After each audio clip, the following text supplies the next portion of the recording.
আপনাদেরকে বলেছিলাম আপনাদেরকে আমি 200-এরও বেশি এক্সেল কিবোর্ড শর্টকাট শেখাবো। আজকে তার তৃতীয়টি আপনাদেরকে শেখানো হচ্ছে। আমরা সবসময় ফাইল সেভ করি। ফাইল সেভ করলে আমরা সাধারণত যেটা আগের থেকেই সেভ আছে সেই ফাইলটা যদি আমরা সেভ করতে চাই কিবোর্ডের মাধ্যমে, আমরা সাধারণত কী করি, Ctrl+S প্রেস করি। এই ফর্মুলাটা আমরা সবাই জানি, save a workbook by using Ctrl+S।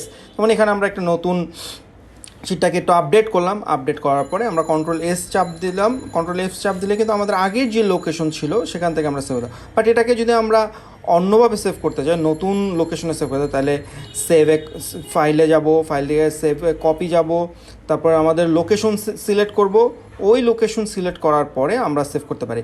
কিন্তু এই প্রসেসটা আমরা অন্যভাবেও করতে পারি খুব সহজে। তার জন্য আমাদের কী করতে হবে, F12 প্রেস করতে হবে। F12 প্রেস করলে আমাদের একটা ডায়ালগ বক্স আসবে।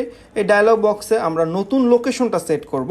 এই নতুন লোকেশন সিলেক্ট করার পরে আমরা আমাদের পছন্দ মতো লোকেশনে, যে কোনো লোকেশনে যে কোনো নতুন ফোল্ডার ক্রিয়েটার মাধ্যমে আমরা কিন্তু চাইলেই খুব সহজে এই আমাদের ফাইলটাকে সেভ করে ফেলতে পারি। আমাদের আগের মতো ফাইলে তো অত কষ্ট করতে হবে না। Thank you.